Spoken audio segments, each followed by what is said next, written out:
Hey everyone, before we dive in, just a quick note. The views and opinions shared by our guests on Reset Critical are their own and don't necessarily reflect those of the institutions they represent, the host, producers, or any of our partners or sponsors. Some episodes touch on sensitive topics, so listener discretion is advised.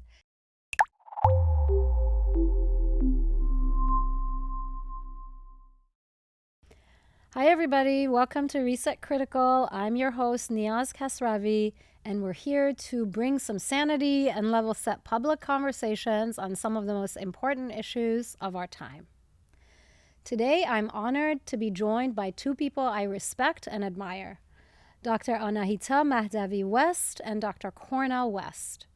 We're exploring a variety of topics that are always on my mind and close to my heart, including war in Iran, the psychological and political challenges facing the diaspora, racial justice in America, and building solidarity across racial lines.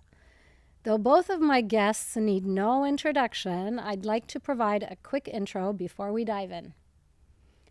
Dr. Anahita Mahdavi West is a professor in the Department of Allied Health at Long Beach City College. She works as both a clinician and an educator in clinical and international psychology. Much of her research has focused on human resilience in the midst of atrocities and the psychological and political context of immigrant and diaspora communities. She's also a poet, an activist, and a writer. Dr. Cornel West, or Brother West as he often prefers, is a theologian, political activist, philosopher, politician, and renowned public intellectual. Brother West holds the Dietrich Bonhoeffer Chair at Union Theological Seminary. He has previously served as professor of the practice of public philosophy at Harvard University and is a professor emeritus at Princeton University. Dr. West also ran as an independent in the 2024 presidential elections. Welcome to both of you. Thank you for being here with me today. I'm really honored. Well, we are deeply blessed to be with you. As you know, your reputation precedes you. Means My a lot. beloved wife, grand poet and brilliant philosopher, and She has truly talked is. about you, and I believed every word of it in terms of her praises of you. Is that right, Papa? Yes, I love Niaz. She has always, I have always been impressed by you and your work. And we are friends, and it was so kind of you to invite us. But you're the philosopher. I'm not philosopher. I'm the philosopher. You called me a philosopher. Thank you. You promoted me. Well, I say professor as psychology, but then also philosophy. thank Too, with professor. Yeah. Well, the feeling is certainly mutual. There's a lot of love and respect. First, before we dive into the issues, I want to see how you both are today. Oh, we're doing Feeling great. okay? I'm good. My husband came earlier than he was supposed to, so I'm very happy. We're going to have a good 10 days or so as he's in his spring break. I love the scenery as we were walking here. Thank God he was with me, otherwise I would get lost. So I'm Downtown good. LA can do that to you. Well, we see a lot of precious Latino brothers and sisters and siblings, and I know ICE has come here and tried to do their ugly damage, and yet they're standing tall with dignity right Yeah. downstairs. Yeah. And this place is just such a consecrated place. You got such a high quality Yeah. team that Yeah. you Yeah. are working with, and they're blessed to work with you. Yeah, we're blessed to have each other. And we were talking earlier about every time I drive to this beautiful studio through downtown LA, and I see the devastation that has been caused, particularly by this administration, for the Latino community who make their living here, and the closed shops, and the ones that are still here, like you said, setting up their shops and their stands with dignity. Both makes me proud of them and also breaks my heart and reminds me of why we do this work. That's true. So it's a good reminder every time I drive to the studio to dive in. So if you're okay, we'll dive into some of the topics I would really love to have a conversation with you about.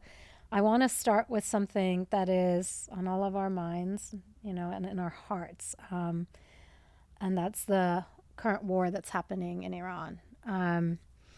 Dr. Mahdavi West, you've done a lot of research on human resilience in the face of atrocities. And I wanted to ask you in general, what is, in your view and your experience, the impact that this war is having on people who are caught in the chaos and the war itself, and the impact that it's having on communities like ours who are watching their loved ones in their homeland be ripped apart by this war? Mm-hmm. Well, thank you for the question. When you are in the midst of the war, I'm not sure if you were in Iran during Iran and Iraq First war. few years, yeah. So the experience, I mean, other than the research and the studies, the lived experience of us being under the war, Iraq against Iran or Iran and Iraq, if we go back to our lived experiences, you are constantly under acute stress and survival. So what is on your mind is how to survive. That's an acute trauma. Usually the trauma from war, that's called PTSD, comes after the fact. So when you are in the middle of the war, under the bombs, it's the survival. And when you're surviving, your human resiliency is on a pilot. You're day in, day out in the survival mode. How do I protect my children? How do I protect myself?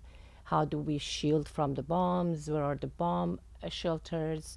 Where is the necessities and basic needs and first aid? It's all survival. And also this helplessness that people have, not knowing what to do. Because one of the aspects and definitions of trauma is when something is happening to you, that it's outside of your human ability to control it. So you're in this helplessness mode, and so that's what our lived experiences were. That's what happens in people under the bombs. But the sad thing about our people in Iran, and I hear it from my loved ones from Iran, I'm sure you've heard it, is that even that survival skills and the survival tools, I should say, does not exist. So there is no bomb shelters. There are no first aids.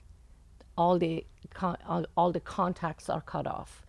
I heard from a loved one that says if you call 911, it's all busy signal. There's no first aid. There's no bomb shelters. And so for Iranian people in particular, because what I just said applies to any nation under war, but for Iranian people inside Iran in particular, it's something that my husband says a lot, that Pharaoh is in both sides of the sea, is that the regime that constantly comes at them, and then now the bombs. So they are being bombarded by the skies, and bullets come to them from the ground, and that is the worst of trauma, the worst helplessness, hopelessness, that who is going to come and save us? And so that's the dynamic that they have. And every time I talk to someone from Iran, my heart breaks over and over and over again. For us in diaspora, there is a different way of impact, because it's almost like a paradox of distance and proximity.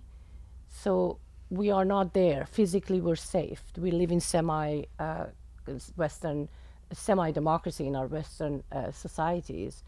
But then we are emotionally close. By proximity, it's emotional stress that we have. And then there's a lot of different categories of how each group of diaspora deals with it, which we can dive into more later. I want to hear what my husband has to say about this. But so the diaspora is very different in how they get impacted, especially when they are politically charged. But emotionally, no matter what side of the aisle you are, you get impacted. There are certain groups that they keep their distance emotionally because they get a lot of anxiety and they can't handle it.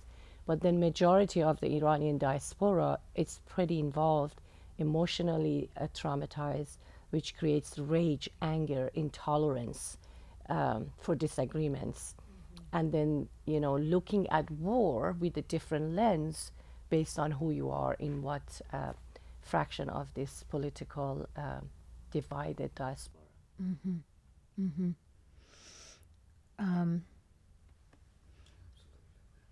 And I wonder if the PTSD for those of us who were, anybody who lived under the Islamic Republic at any point, but also lived through any part of the last war with Iraq, where some of this, would you say, is related to that PTSD? Absolutely. And I am a person that think I've worked a lot on myself. We all have PTSD. If you're an immigrant that's especially fleeing from political violence, you have a certain trauma, and you're lying if you say you don't. But they're working on the PTSD. Also, one of the aspects of it is that I do not want to be the victim of that trauma, and I don't want to be what happened to me. I just want to find my purpose, who I am, and work on my trauma. So probably because of my own education, and psychology, I worked on myself. That's the responsibility of any person that is working with other people that have trauma, to work on yourself. So I was pretty confident that I have worked on my traumas. But ever since this bombing started, and even every time there's an uprising, there is a hidden anxiety that I don't have it when these uprisings and bombs are not coming, or the war. But I am self-aware, so one of the great steps is, are you self-aware of your internal emotions?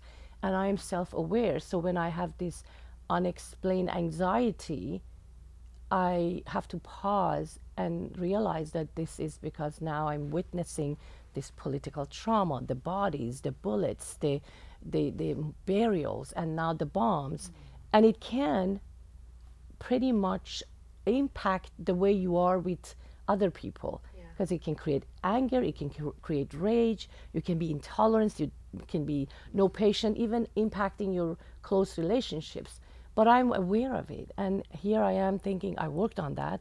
But every time that I want to look at my phone and look at the news, I have this anxiety. In Farsi میگین دلم دلهوره داره هوری دلم میرزه پایین. I have that, and I'm thinking, this is crazy. So the residual impacts of trauma is there. And the levels are different based on how much you worked at. I think it almost seems like, when I think about it, listening to you talk, that working on trauma is a lifelong thing. It's almost like working on rehabilitating yourself from addiction. It's a lifelong process. There's never a point, perhaps, that you're fully healed, because there's always that scar there, and I so connected with you when you were talking about this PTSD you feel when you look at, these images. I remember the other day I saw an image of a mother in Iran holding her baby as the bombs were coming, and she was trying to calm her baby and tell him, the baby was a toddler, tell him that it's okay, I'm with you, I love you, we're together, it's okay to be scared. And then she's like, I think another one's coming, we're probably going to be scared a little bit again.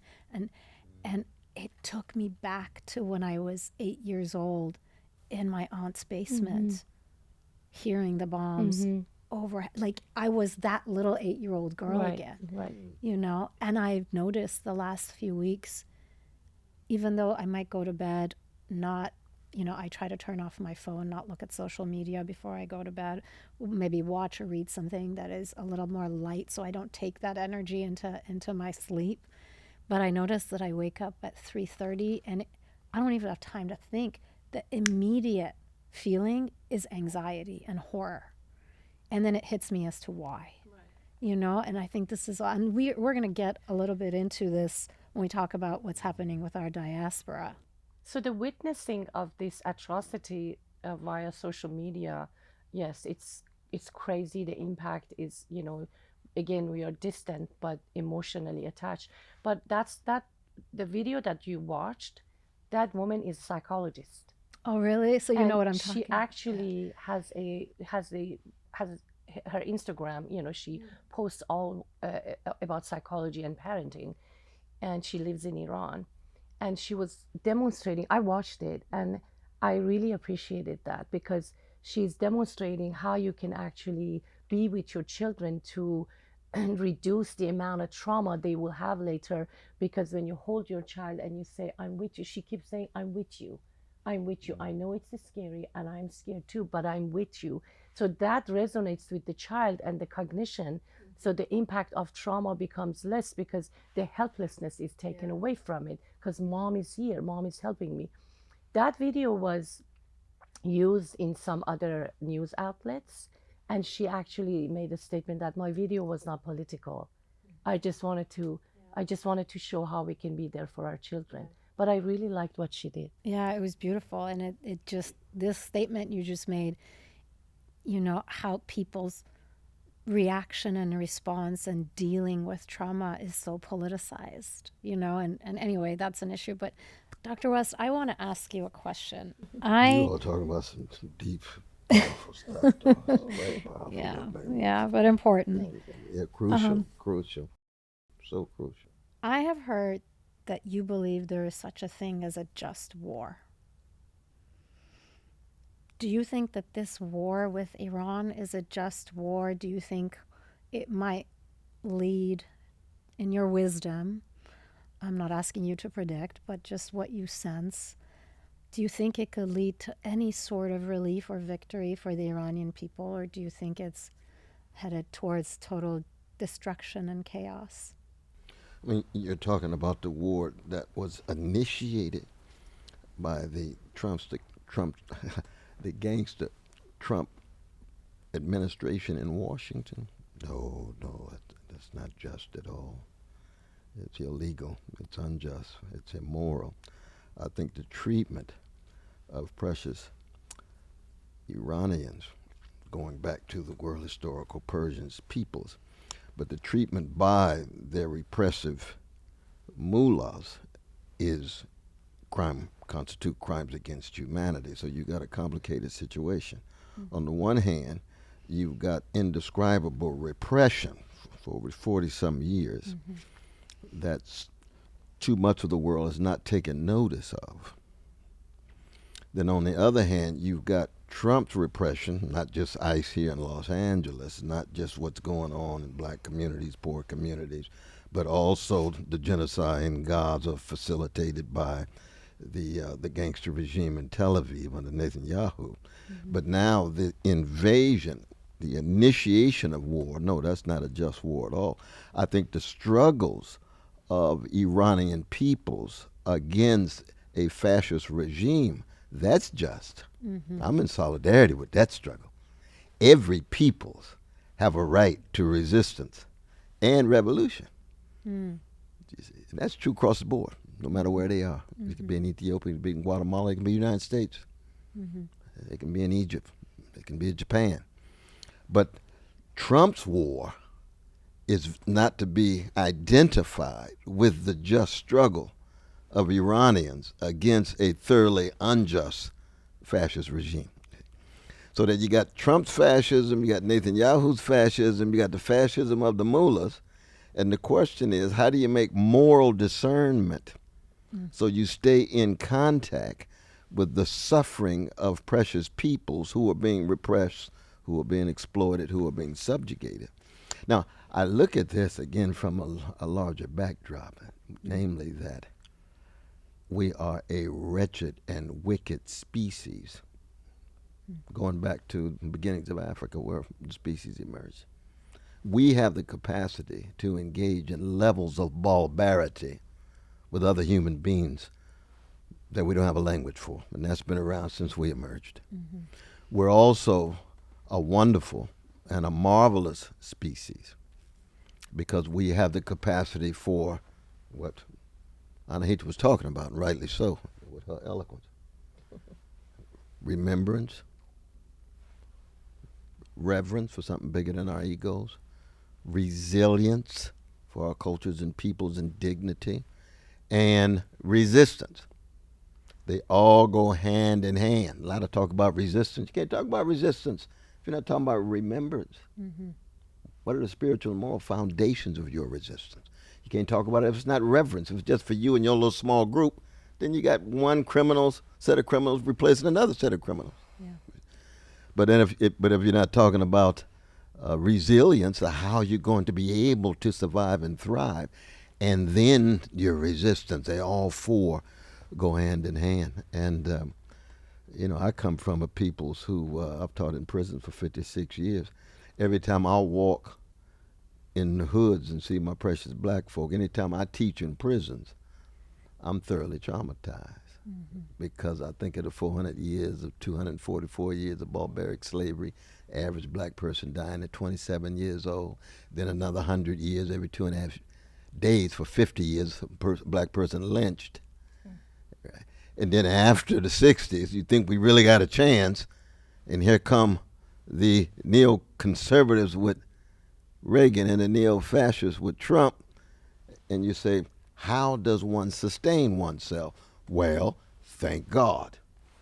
World historical peoples, and by world historical, I'm using Hegel's term, but what he meant was the peoples who are small in population but disproportionately shape the cultures and destinies of the species. Mm. That's Persians, that's Ethiopians, that's Egyptians, that's Greeks, that's black folk in the United States, that's Italians, that's Palestinians.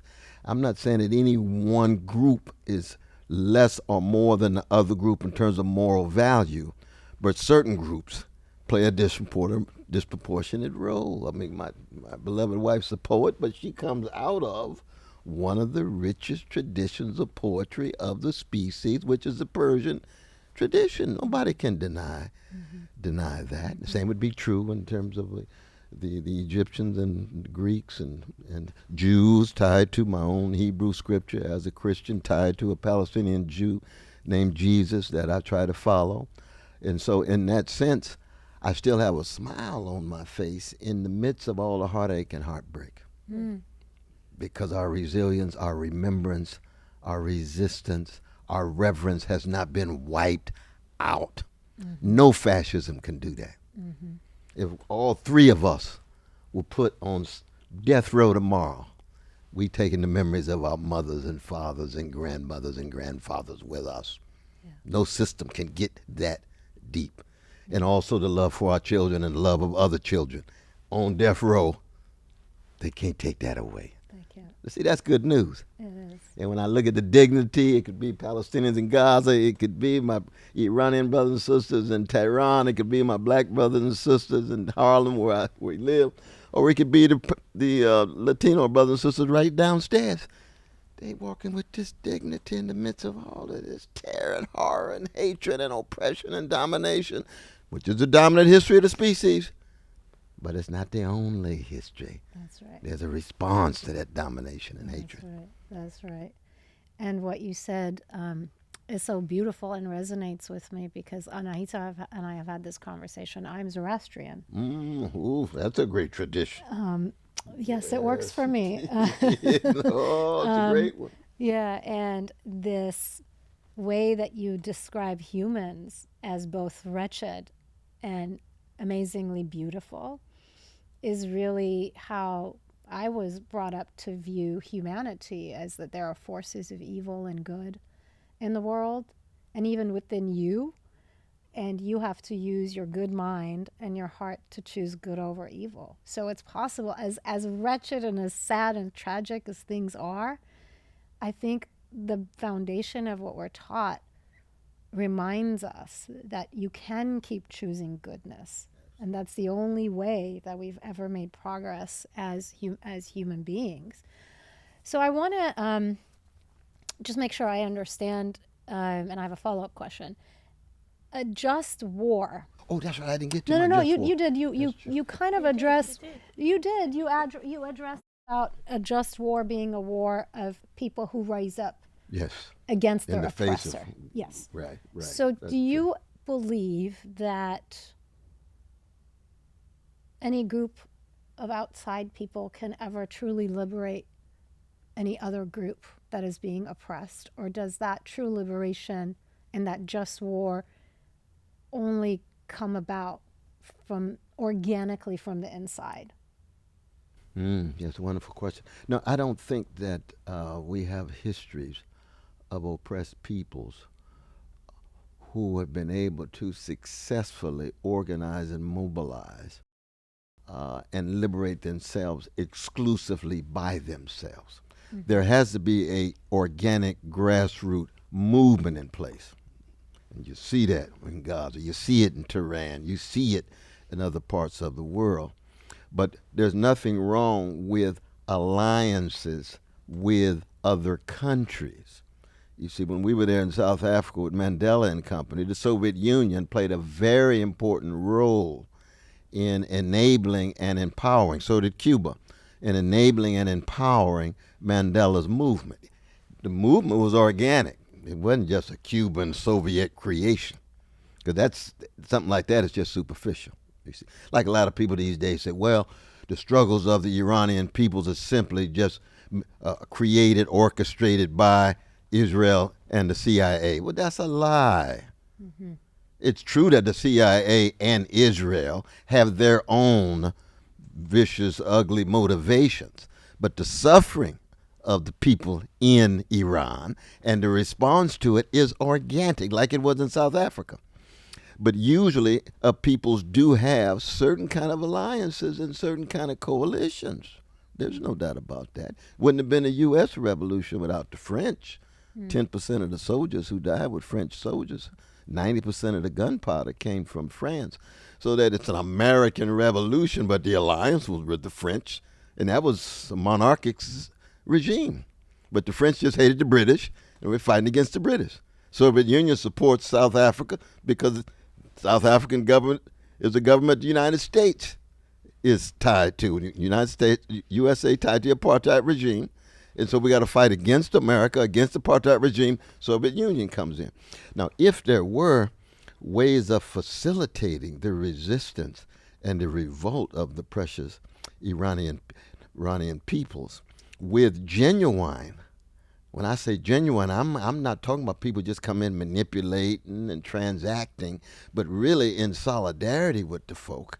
That to me is highly acceptable, because I do believe that there are just wars. I do believe that Frantz Fanon, as opposed to Martin Luther King Jr., I come out of Martin Luther King Jr.'s legacy, but he was a pacifist. I'm not a pacifist. You see, I would have fought with Nelson Mandela, the spirit of the nation. I would fight when every possible nonviolent option has been shattered, has been completely called into question and made impossible. And those who make nonviolent revolution impossible make violent revolution inevitable, because people are going to respond and resist sooner or later. Sorry to go on so long, but I want to make sure my beloved wife's voice is. We could just stop the podcast after all of what you said. It's so important. I have some additional questions, of course, for Dr. Mahdavi West, but I wanted to, just before we move on, so you don't see this particular alliance as just?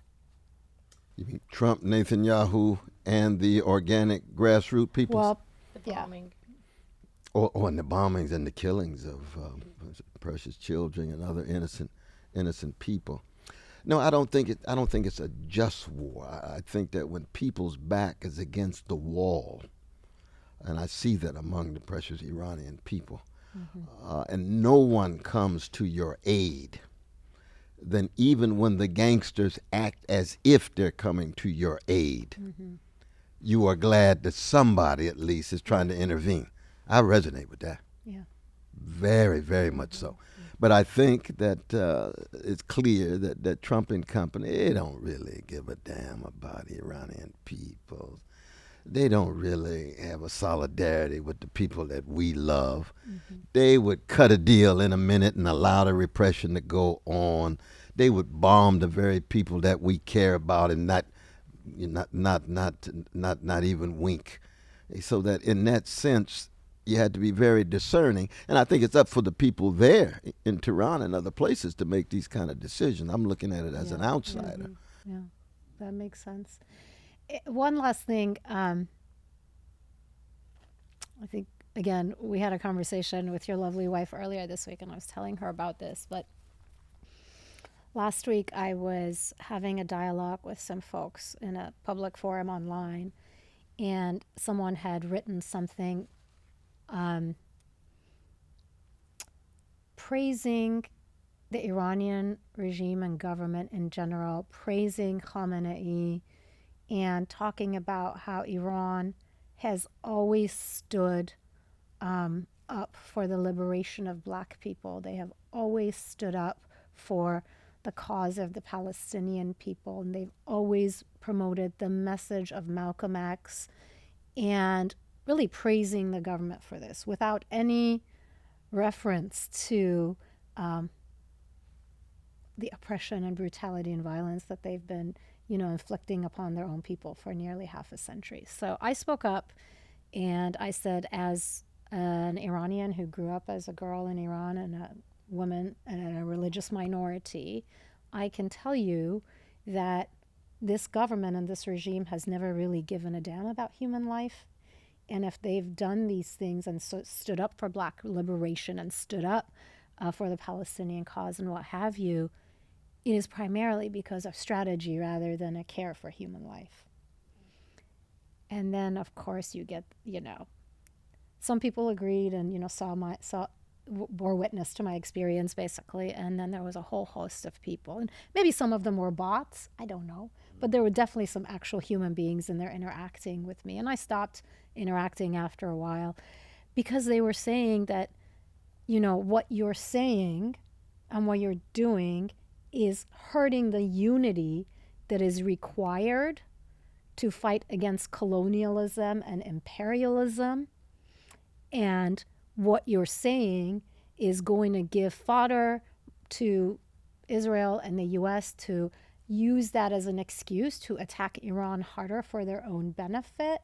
And then you had the crazy, allegations of you are a paid actor by the Israel, you're a Zionist and paid by the Israeli regime and all this stuff. And I see some of that coming from the left, an instinct to want to not say anything bad about this regime because then it can be used as an excuse, or it can hurt the larger cause for liberation of all oppressed people across the world and against imperialism. And I felt that what are we supposed to do as Iranians or any oppressed people if you can't speak your truth because it's going to be... So what would your reaction or response be to people who believe that? Well, one is you got to look at human beings as precious human beings and not pawns on an ideological chessboard so it's a game that you're playing. I have a whole host of leftist comrades who come at me tooth and nail because I believe in morality, spirituality, and telling the truth about suffering. So if you tell the truth about suffering in Iran, and they, when they're honest, they know it's repressive, the executions, the vicious attacks, the killings and everything and so forth. No, they sound like Trump. They want to talk about how wonderful it is, right? They're telling a lie. They're telling a lie. Why? For what they think is the bigger truth. And for them, the biggest truth is American imperialism is the major force on the globe that must be fought under all conditions. So we can lie. We can even engage in crimes. But our lies and our crimes are less than the lies and crimes of American imperialism. Now, I do agree with them. I think the American empire is, in fact, a very dangerous force in the world. That doesn't mean I'm going to lie and say, well, the Iranian regime that's been oppressing and repressing for 46 years ought not to be acknowledged for what it is, thoroughly repressive, because it has provided certain support for people who are fighting against American imperialism. It has supplied support for Palestinians struggling against vicious forms of Israeli occupation. You see, that kind of being in the world I reject because it has nothing to do with morality, nothing to do with spirituality. Everything is strategic. Everything is tactical, which means in the end, of course, if they ever come to power, they ain't going to have nothing to do with morality and spirituality anyway. Yeah. They're going to turn on each other. Yeah. We've seen it over and over again. So I fuse with them when they have their critique and struggles against American imperialism in terms of genocide in Gaza and what have you, you see. But to deny people's right to tell the truth about the depths of suffering and lies and crimes of the Iranian regime is ridiculous. Yeah. It's ridiculous. And that's true not just there. Russia, I'd say the same thing about Russia. I'd say the same thing about China. I say the same thing about Brazil. I would say the same thing about any nation. And they say, oh, that makes you a liberal. Call me any name you want. I'm a follower of those who want to tell the truth and those who are in solidarity with oppressed people, no matter who they are. Yeah. Makes a lot of sense. Yes, and it is true that the Islamic Republic of Iran has always stood in solidarity with the black community in America. Well, Even during George Floyd, the supreme leader who is dead now, talked about the crime. But here's the thing. Yeah. Here's the I see thing. what you're saying. The whole revolution was an anti-colonialist, anti-American, anti-imperialist revolution. So they come out of that mentality. So what they do is they pick and choose what they want about the empire, which is you're going at your own people and the black people suffering, which we know is the truth. And as if we are blind or dumb that we don't see your crimes against your own people. Yeah. So here is the left completely blinded to the sufferings of Iranian people, just be anti-imperialist, to the point that some of these leftists travel back and forth to Iran. They are treated with luxury. They get involved in so many things, and they call themselves reporters, journalists, and activists, and they call us liberals. During his presidential campaign, I'm not going to name who, a few of these leftists were telling us, don't talk about Russia in your campaign. Don't talk about China. They had the audacity to tell me, don't talk about Iran because we're anti-imperialists. So they are self-proclaimed anti-imperialists. Because, I mean, correct me if I'm wrong, the whole idea of anti-colonialism, anti-imperialism came out from the philosophy of stand in the suffering of the people and solidarity with their resistance, which doesn't exist. So I don't believe in left anymore. I didn't believe it towards the end of the years I was in Iran. I left in 1985, and I didn't believe it here. And the campaign was a confirmation to what I believe, that is left is the biggest enemy of the left. They're not for the people. They're for their dogma and ideology. Yeah. It's almost as bad as what we see in our own community, where people are saying, we know that the US and Israel are doing some really terrible and evil things in the world, but in this instance, their interests align with ours because we want to see a free Iran. So we're going to close our eyes to that and not talk about it because in this instance, this is our larger goal. It's just as bad. I think both sides of the spectrum commit this sin, and they really try to silence the truth of the people that, you know, doesn't fit neatly into this left and right, Republican, Democrat, whatever category. And sometimes I just wish we could get rid of all these labels. They're just doing much more harm than good. But again, you know, once you completely try to erase the moral dimension, which is the people's suffering, and the condition of truth is to allow that suffering to speak. So you got to silence the people who want to talk about the suffering. Anybody who wants to talk about it must be paid from the other side. Mm-hmm. And therefore the people themselves end up unattended to, abandoned, completely out there on their own. And this is true not just for Iranians, and that's true not just for Palestinians, but there's oppressed peoples in a variety of different historical circumstances have found themselves in a situation where they were just pawns with the larger powers. Well, we can't do this. We got to see what the Russians say. We can't do this. We got to see what the Chinese say. Can't do this. We got to see what the Americans say. All of them lying. So why you still got to lie? All of them are gangsters at the top. We're not the whole. All of them are gangsters. So why do we have to be gangsters? No, you don't understand power. You don't understand power. Oh, I see. Ah, It's all about power. just all about power. No, wait until they come for your children. Right. Wait Right. till they come in for your loved ones. And all of a sudden, it's not just about power. It's Exactly. about who I loved, what moral connections I had, what ethical stances I had. Because power is ugly and vicious, there's no doubt. But if that's all we have and no morality, then you have no genuine resistance at all. Yeah. So true. I want to go back now, if I may, to No, stay with Cornell. no. We're gonna all because I believe this No, is I'm just, yeah. there's such a great like flow of minds here. I'm really enjoying and I'm really honored to be having this No, conversation we are with blessed to be in conversation yeah, with you. yeah, I feel the same way. So I wanted to talk about Dr. Anahita Mahdavi West. I'll call you Dr. Anahita if that's okay. You have also studied the psychosocial and political aspects of immigrant communities. Can you explain what your work can tell us about what is happening in the Iranian diaspora right now? And we see it every time there's an uprising or a movement in Iran.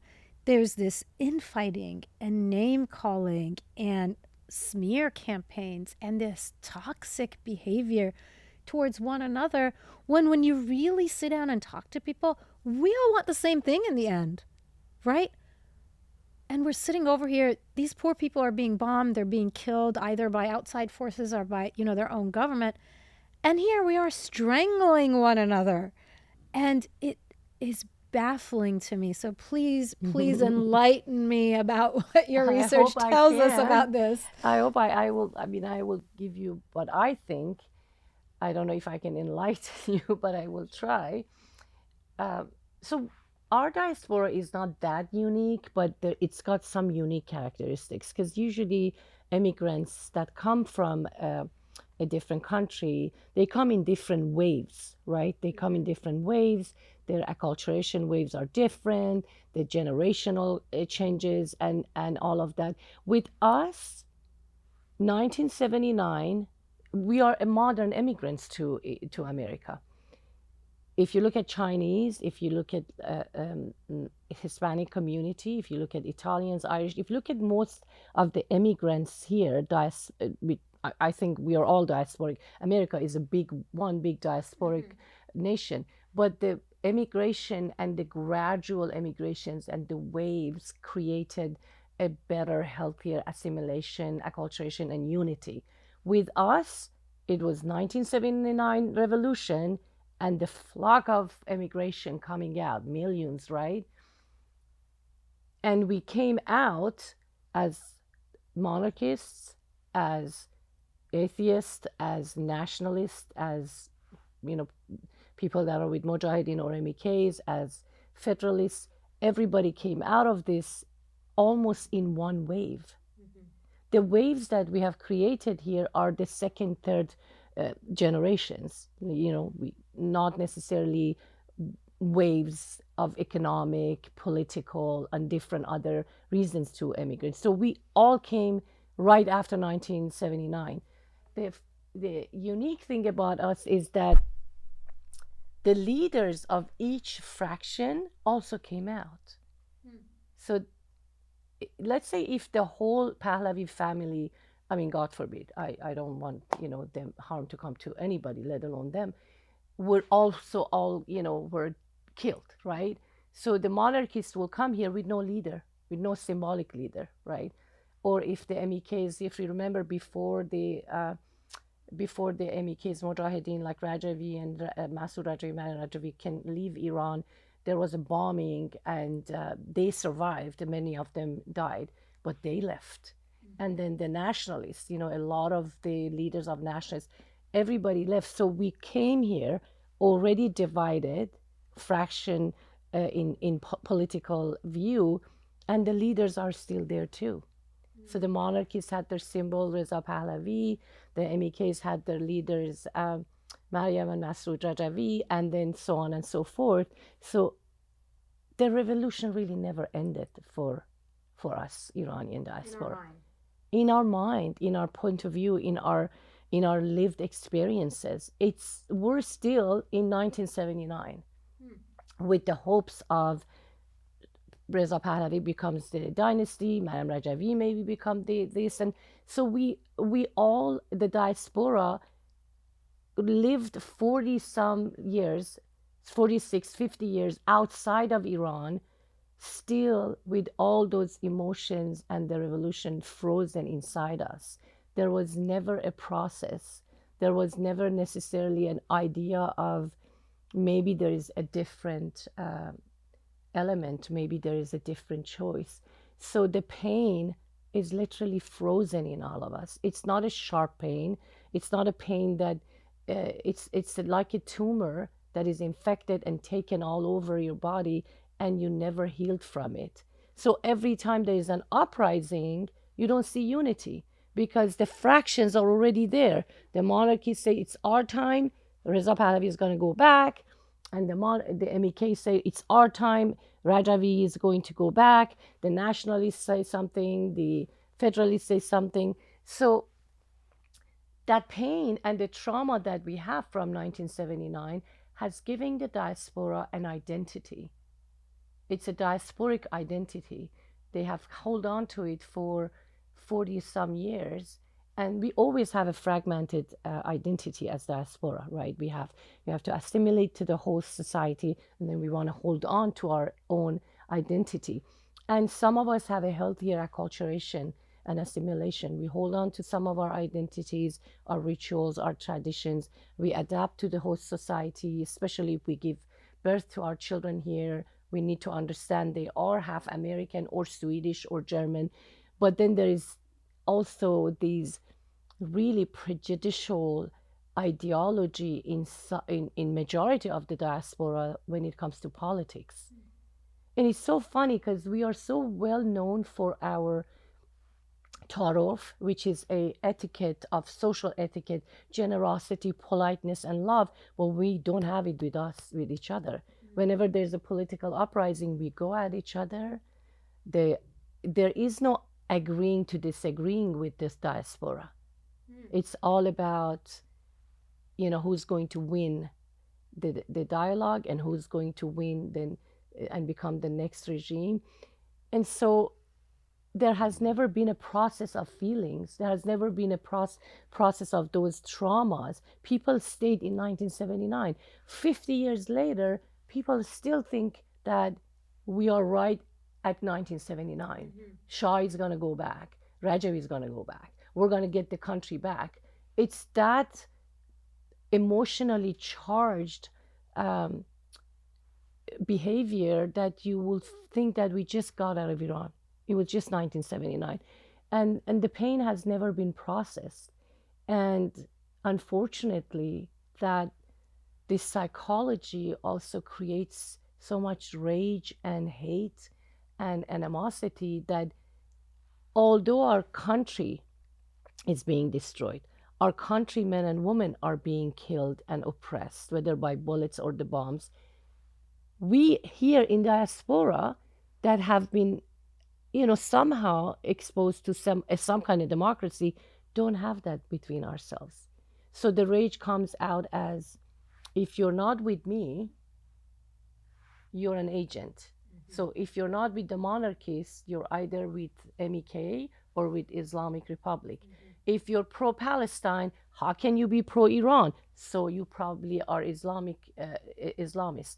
If you're saying that intervention may be not a bad idea and standing in solidarity with Iranian uprisings, then maybe you're Mossad. The name calling, the labeling, it's all that comes from that rage that if you're not with me, you're my enemy. That's an unfortunate thing with diaspora. We look at each other as enemies. And that unity doesn't exist. So that's pretty unique about us. Yeah, it's just heartbreaking because it's not, I see it not only as true for those of us who, came out of Iran, we were born there, but I see people who had children here and whose children were born and raised here carry that pain, and those children's minds are also still acting like we're in 1979, even though they might have been born in the 90s. I see that this trauma has sort of been passed on to the younger generations. It's called secondary traumatization, which the children of Holocaust survivors had, the children of South African apartheid have, which is your narratives as a parent and as grandparents and mothers and fathers and grandfathers and grandmothers are talking about the stories and the narratives. It creates a secondary trauma. And usually children become very aligned with their parents' point of view for socially, culturally, politically. So yes, they do adapt to that, to those narratives, and the stories create a secondary trauma. I had that conversation with my own child, and she agrees that, yes, she's very afraid of bombs and wars because she listened to the stories. And I think during the last Women Life Freedom, when there was thunder, she got so scared, and I was thinking, wow, because I don't have that reaction. So that secondary trauma exists, and unfortunately, everybody is so emotionally charged, and they forget that the suffering that we've gone through post-revolution and the suffering that people are going through should be the priority, not necessarily one person being in charge. They forget about that. So if I criticize Reza Pahlavi, I am the enemy, and I need to be also persecuted, rather than, okay, I can listen to your criticism, but our goal collectively as a diaspora is the freedom, the survival, and the well-being of our people inside. That goes away. It all becomes about one person, one symbol, and the whole identity is in that person. When in fact, those leaders, or if you call them leaders, themselves are saying, we are we want to be helping with the transition. None of them claim that I want to be the king or a queen, but their fans and the followers, because of that intense identity, are making themselves and their leaders something they're not. I mean, there's a sense in which it's what I mean when I talk about the niggerization of the world. You see, that to be niggerized was to take a dignified African peoples and try to convince the world that we were less beautiful, less moral, less intelligent, that no one ought to think we mattered, that our suffering didn't count in the eyes of anybody. And then to keep them so afraid and scared and intimidated that they would never want to rise up. And when they did rise up, their leaders better be bulletproof because they're going to kill each and every one of them. So you become a people who have very, very limited options. So when I look at my Persian and Iranian brothers and sisters, and I say, now, of course, socioeconomically and so forth, a lot of them doing very well in L.A., the United States, but we're talking about the options. When it comes to what viable options do you really have, you got Pharaoh everywhere you look. You got mullahs. You wondering whether you're going to king. Well, the king's not going to be able to deliver for the dignity of the people. Now, it may be that the crown prince wants to facilitate a process. I'm willing to listen to that, because if it's true, you need a process. But if everybody's looking at everybody else distrustfully with a paranoia because you're so desperate and you don't have any viable options, and so all this energy and righteous indignation is turned on each other. We've seen that in the history of black people for 400 years. Everywhere we look, you got pharaohs. Sometimes they black, like Obama. Usually they white, like Gangster Trump. But all of them talking a certain talk, but none of them really care and love the people who they ought. Yeah. What do you do in that situation? Well, you got to hold on to your integrity, honesty, decency, your truth-telling, and your justice-bearing, and recognize you are in a tragic comic situation. Because the truth is that you don't have enough folk talking the truth. The truth is, too many people talking about justice don't mean justice for everybody. They just mean justice for themselves and their little group, their little ideology. So that doesn't mean you give up. It doesn't mean you cave in. It doesn't mean you sell out. But it does mean you in a niggerized condition. And what have we done in that condition? Created some of the most beautiful songs the world has known. Language, styles, organizations that emerge, crush, produce some of the most magnificent leaders. Most of them killed, most of them lied on, but we still pass it on to our kids. Yeah. Amen. You know, the other issue that's been on my mind, and I thought you both probably have something to say about this, is often with immigrant communities, particularly I see it in the Iranian community, you know, you're diaspora, you come into a new space, you're marginalized, you're discriminated against, and yet you still identify with the people in power and the status quo and the oppressor, if you want to call it, which it is, rather than building bridges and identifying with people who are going through exactly the same thing as you are. Maybe you have a different culture, maybe you have different foods, maybe you, to some extent, although I don't think you can dismiss the differences in socioeconomic standing with Iranians and maybe some other immigrant communities. What is it that draws diaspora community and immigrant communities to want to identify and be more like the people who are in the status quo and oppressing others who are like them versus people who are like them? I'm gonna let you go. Oh, you want to take? No, you go, and then I go after you. This is Taro. I know. I mean, when we look at the historical evidence, what we see is that you have too many people who would rather be thrilled and drilled rather than fight for the truth and justice.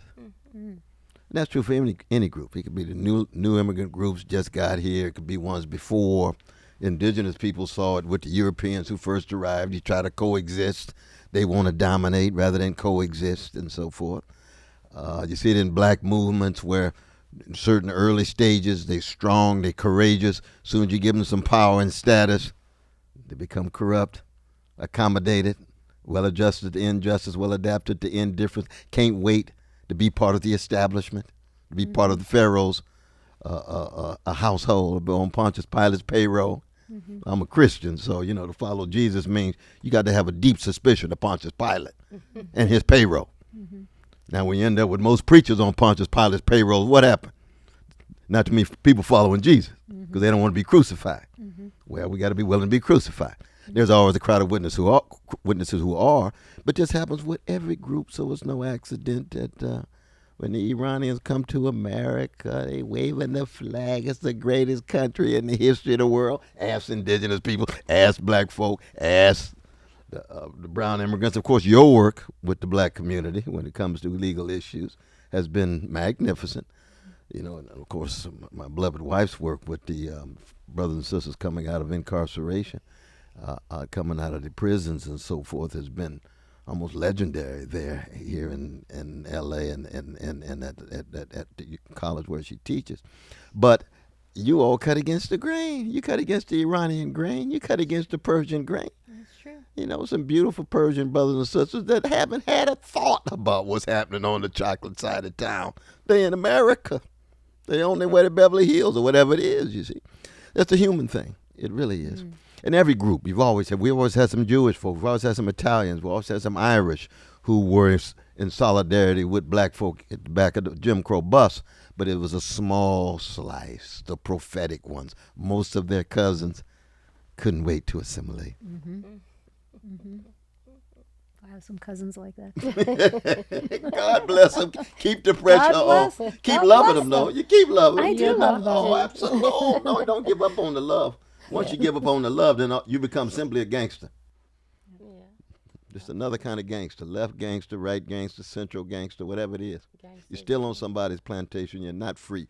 Love is what frees us up. Yeah. Love is what breaks the back of fear. Love is what keeps alive the best of the species. And it's always a challenge every generation to keep alive the best of the species. Absolutely. Yeah, of course. I mean, that's just, you said it the best way. But I think Iranian community, also the diasporic community, not just in America, but most of the host countries that they are, have become a unique also in their social status. They're highly educated, and they have high social status, and they have, rich, they have economically really well. Not that we don't have, uneducated and less economically fortunate, because I worked as a case manager, social worker, therapist in many nonprofits. I have worked even with, there are homeless Iranians as well. So we don't want to just create this narrative that we are just like this. All of us, every single of us, are up there. No, but there's also that 1% kind of thing within us. But so that by itself kind of creates this, when you're in a higher economic social status, you are already in that class difference dynamics, right? And usually people look down on the next class. And I agree with Cornelia Hart absolutely, that there's just a few, well, I don't want to say few people, but it's just a very small percentage of Iranian diaspora that actually also works for social justice in the host country that they are. They don't forget about social justice. Majority of us come from the revolution that was, for some kind of political, it was a political revolution, we know that. And, we fall in love, if you just fall in love with the host country that you are, and you completely take side with the mainstream, and you completely forget where you come from, then that means that there's so many strings attached. I think as an immigrant myself, I'm talking for myself, I do acknowledge the opportunities I received in America. Absolutely. I don't know what would happen to me if I stayed in Iran. So I do acknowledge that. And I do acknowledge that those doors were open. I worked hard, and then doors opened, and I acknowledge the opportunities. But because I grew up with the mentality of always stand up for justice and stand in solidarity with people suffering, the same way that I was fighting for justice in Iran, whatever regime there was, I am not going to close my eyes and be blinded about the justice in the society that I'm living in, especially when you live in that country for almost 40 years. We all lived, at least in my case, I mean, your case, of course, even longer than me, but because you were born here, if I'm not, or you were much younger when you came here, you were 10. It was about 10. 10. But I was much older when I came here, but we all lived more in host society than we lived in our in the country of our origin. So to me, I cannot be, we cannot be who we're not. We have to be who we are. And for me, clinical work, educational work, whatever, it's never been separated from advocacy for the least of these. And that, unfortunately, is not that prevalent in Iranian community. There is this unfortunate elitist identity that we are Aryans. I don't even know if they know how racist that is. And if you go and describe to them that historically, the word Aryan was actually a branch of Indo-European language. It wasn't a race to begin with. And and so anyways, that's a different dialogue. But unfortunately, this is what I was just talking about, holding to that identity that we are elite and we are Persians. Yes, we have 7,000 years ago we had an empire. I get that, but we are now in the society and assimilating in different societies. And if your whole identity is your Iranian diaspora, and you're driving your German car, and you live in your highly economically status houses, and that's all you are, that's fine. But I believe that human dignity comes from wanting that dignity and well-being for every single human being. And if I live in America, or if I live in Sweden, or if I live in Turkey, and I see that there's suffering of people, whether they're Turkish or Swedish or Iran or American, whether they're black or white or indigenous, and I am just indifferent to them, I choose not to be that person. I choose not to be that person. And when I see that it's so prevalent in our community, it's heartbreaking. At the same time, I understand the psychology of it, to want it to be the mainstream. I have lost many people that used to call me hero, but with the minute that I went against Obama, many people, and the minute I went against Trump, many people said, "Oh my God, I thought you were a hero." So you know what I mean? That everybody even looks at you with their own selective view, selective outrage, selective justice, selective view, and it's an unfortunate thing, and it exists in diaspora because it's like that basket of crab. Everybody wants to crawl out and be the one, but unfortunately, in Iranian community, it's more prevalent, and it's sad. Yeah. It is this breaking down for the people who actually believe that this is their identity, this breaking down of completely shattering of who you thought you were all of your life.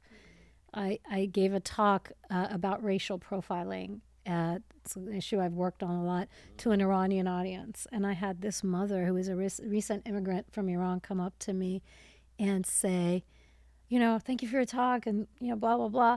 And she had her daughter with her who was in high school, and she was much browner than I am. And she's like, she's been getting bullied at school and people are mistreating her. How can I prove to her and her classmates and their school that she is white? And I was like, what? And my answer to this is like, because you have to get into the psychology of it really to have this conversation with them. I said, no matter what you believe you are in this country, like you said, that's a whole other, dialogue and episode. This country does not view you and treat you as white. You know what I mean? But I think there's this reverence for whiteness that a lot of immigrants take on. I had a friend who ran a very successful, Iranian organization. And I asked him what the trick was to getting Iranians on his board to get along. And his answer will always stay with me. Do you know what it was? He said, do you know it? No. He said, my trick is to always have a non-Iranian on the board, and especially someone who's a white person. Wow. And that way everyone behaves. Wow. Isn't that something? Wow. Yeah. White supremacy, it cuts so It's white deep supremacy. in the history of And this it's ingrained country. in us. Well, the I thing mean, not is us, that but everyone. If the wall looks as if, to use the language of Du Bois, it's unscalable, then people just come up with strategies and tactics. Mm-hmm. It's like what we talked about on the international. So that the issue of kind of moral, spiritual connection to people who are suffering is tertiary. It's about how can I strategically and tactically make sure my child experiences upward mobility, and therefore it would be nice if they could assimilate and amalgamate, or maybe become whitened. You see, and you say, well, you know what? First, there's the issue of these folk who are your color. They've been here a long time. Study their history, study their doings, study their sufferings, study their creativity and genius, study their own faults and foibles, because human beings are human beings. Every community has faults and foibles. Every community has creativity and talent. But once you do that, then all of a sudden you got a different kind of lens. And if it's just strategic and tactical lens, it's going to be very different than what the larger lens of history, morality, resistance based on collectivities are all about. Yeah. But we have to be honest, though. I mean, every generation is a slice of people who choose to be consistent, courageous, and compassionate for everybody. Yeah. That's true in every country, every empire, every civilization. Yeah. And yet others who are lukewarm, and then others just haters and just full of greed. You got to all come to terms with that in any society. In our moment, of course, we're living in an American empire that's just declining and decaying and dying spiritually and morally, and then with the political corruption, at the top, and the greed there, and big tech and Wall Street and Silicon Valley, and then you see the implosion. You see civilization imploding before your very eyes as it attempts to gangsterize the world, and yet we got to stay in contact with the suffering of those in Iran, L.A., Mexico City, Gaza, wherever it is, across the board. And it's not a matter of backing down and being in solidarity with suffering of people. No, injustice anywhere is a threat to justice everywhere. That's Brother Martin in the jailhouse. Letter from a Birmingham jail. Martin's right about that. Absolutely. And that's something that's lacking in our diaspora, understanding this concept that injustice anywhere is everywhere. Yeah. And I think that that's lacking. We are so selective in what we want, so selective in selective outrage, selective justice. If you're not with me, I don't want justice with you. Here's what's happening in Iran, and our people are being slaughtered by the regime and now bombs by America and Israel. But in diaspora, I want monarchy to come back. I want Rajavi to come back. And it's there is not necessarily a broad look of we want justice for our society. And because you have that selective outrage, I don't want to say, I don't want to generalize it, but I'm going to speak for myself. I am worried that the next person that comes in charge is not going to be another dictator, because you're so selective, because you don't want the well-being of everyone unless they agree with you. And in no society, every political fraction is agreeing with each other. But we don't know that. And that's what I was talking to you about a few days ago, that when you hold on to that identity for 40 and 50 years, to accept that maybe I'm wrong, maybe there's another way, is that identity shattering in 1,000 pieces. And now you have to put yourself back together. So it's easier to not to change. Yeah. It's easier to stick to that selectivity. And so my worry is, if the Iranian diaspora doesn't understand that, there are chances that Iran will never see the actual real democracy, if there is such a thing. So as we were talking again, you and I together a few times, for me, it's always been, I follow the voice of Iranians inside. I live outside of Iran. I left, right? So I believe that as a responsible Iranian living in diaspora is to follow their voice. Every time there was a student uprising, we listened to them. We did what they wanted to asked us. When there was green movement, majority of the people came to streets because they wanted Mousavi and he was a reformist, and they were talking about how their votes were being stolen. So we started that movement here in their support, give them what they want. The same thing during Women Life Freedom. And now, whether I like it or not, because none of us are monarchists, none of us are pro-MEKs, we're pretty independent in our political stance. But it would be a lie to say that, no, the Iranians don't want Reza Pahlavi. We know that in big crowds, they called for Reza Pahlavi. We know the Javid Shah, Reza Pahlavi, it is a slogan. And unfortunately, the America and Israel maybe are using that, and that works against the people of Iran. But if you are really for the justice for your people and you're following their voices, you can put your own political view aside and say, I want what my people want. I don't know if Reza Pahlavi goes back is going to be a democracy or another dictatorship. I don't know if anyone else goes back, but we want to collectively follow them and to be able to sit at the table and have agreements and disagreements.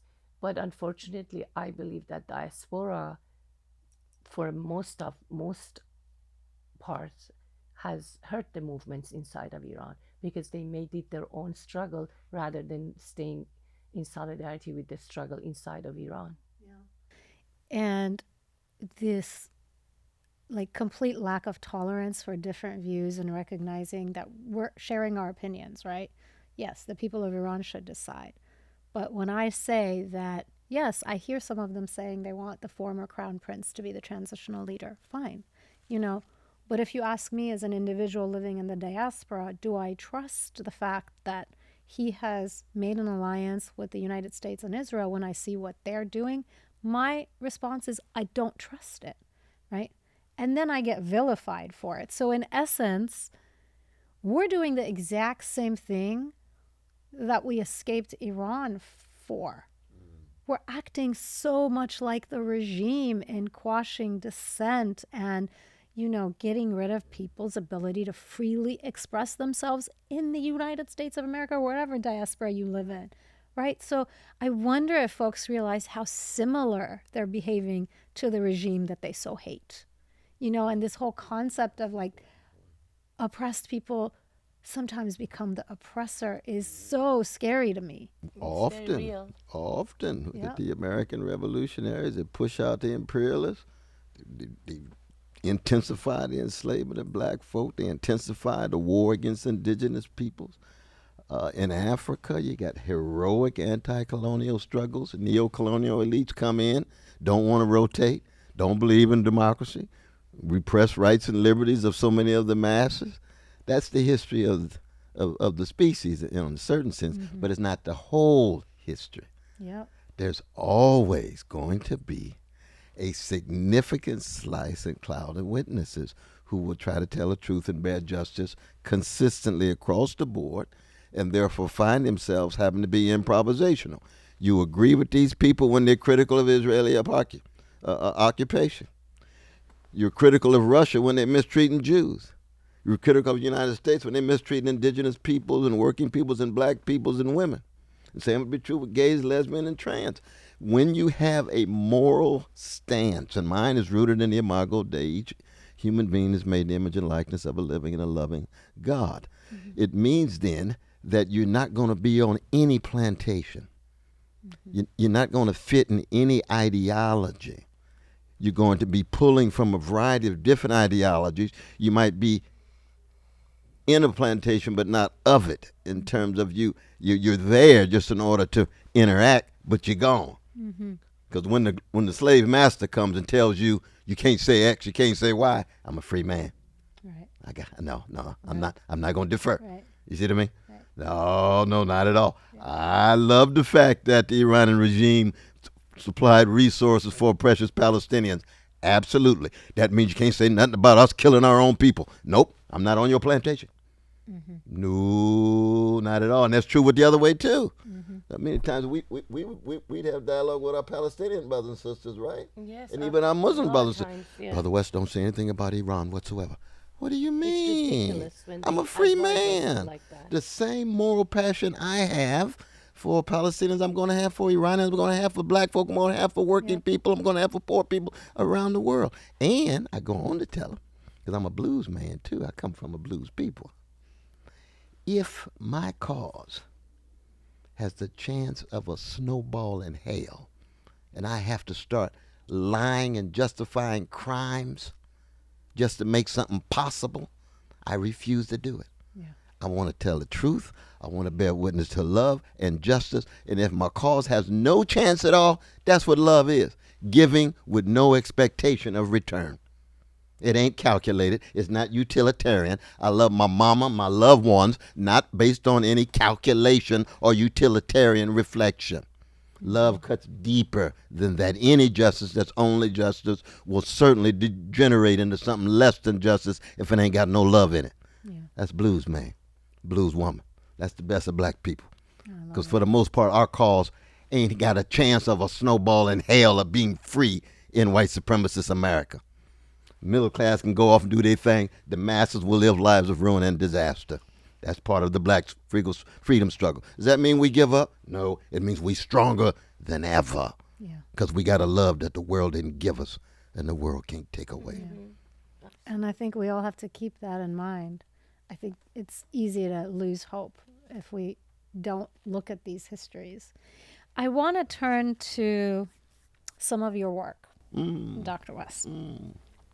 In 1993, you wrote a book called Race Matters. It's widely regarded as one of the best works on race and racial dynamics in America. You discuss this concept of nihilism for Black America, this sense of hopelessness and despair that you attribute to the legacy of slavery, the failure of the civil rights movement to address true economic inequality in the Black community, and a lack of leadership. Looking back to almost three decades ago, Yeah, 33 years now. do you think that we have improved conditions for Black Americans meaningfully in any real way in this time?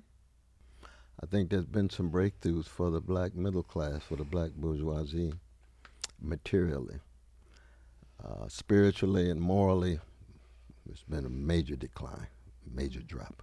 We've got more black billionaires. But in terms of mass incarceration, in terms of poverty, in terms of decrepit schools, in terms of unavailable health care, in terms of too many guns and drugs in black communities, especially poor ones, it's been regress. But I look at it from the vantage point of the least of these and the quality of their souls and the quality of their relations, not just in terms of material toys that they have accessibility to. There's been a decline. There's no doubt about it. 1993 was a moment in which neoliberalism was in the driver's seat. So they were deregulating markets. They were thinking somehow that the globalization with major corporations leading it was going to lift all of these boats. They thought, in fact, that race was no longer an issue. We could be colorblind, which is a construct of John Harlan, as you know, in 1896 himself, a white supremacist, but believed that the Constitution was colorblind. He was a white supremacist in terms of looking at the capacity of black and white persons, but he was a dissenting voice. He said the Constitution is colorblind. That's where we got that term. Well, I don't come out of a tradition where I'm ever colorblind. I want to be love struck when I see people. I don't want to be colorblind. I see their color. I embrace their humanity. The humanity is much deeper than their color.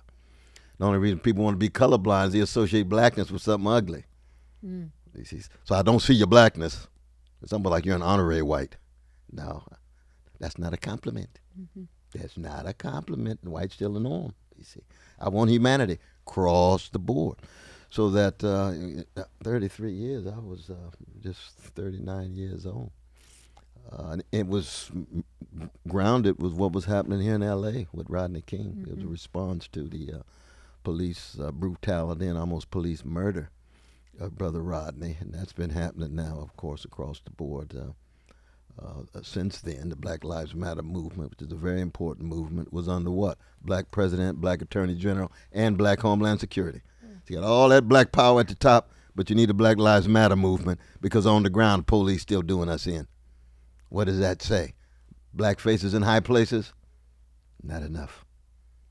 Representation strong at the highest levels doesn't translate into affirming human dignity of black people and prosperity being available to the masses of black people. That's what that says. Younger generation picked that up right away. Here comes Ferguson. Boom. Michael Brown. We can go on and on in that regard. We were just with our dear sister, Melina Abdullah, who ran vice president. She was a guest on my podcast. Is that right? You Yeah. haven't since Melina? With Absolutely. With Ice Life. We were just with her, a couple months ago at the Black Lives Matter? In Ferguson. No, I'm thinking about the fundraising that we had.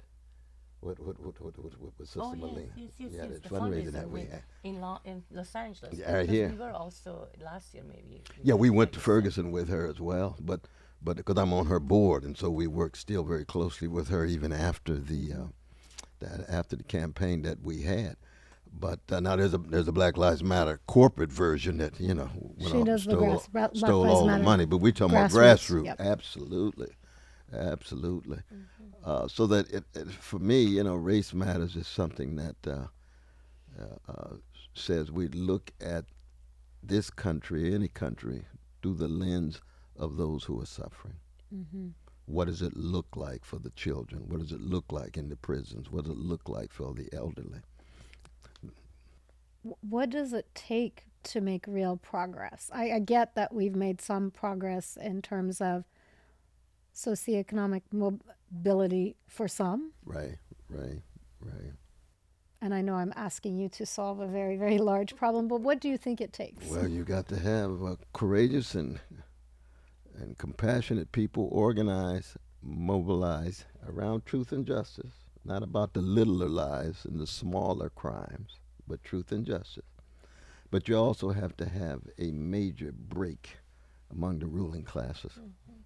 When the ruling classes are completely unified, it's hard for any kind of change. There has to be some contestation and conflict among the rulers themselves that provide openings for poor people, working people, women, black people to gain some kind of progress. And that's something that one has to work on simultaneously. You organize, you mobilize, you tell the truth, you bear witness, but you also got to create some fissures, conflicts among the ruling class, you see.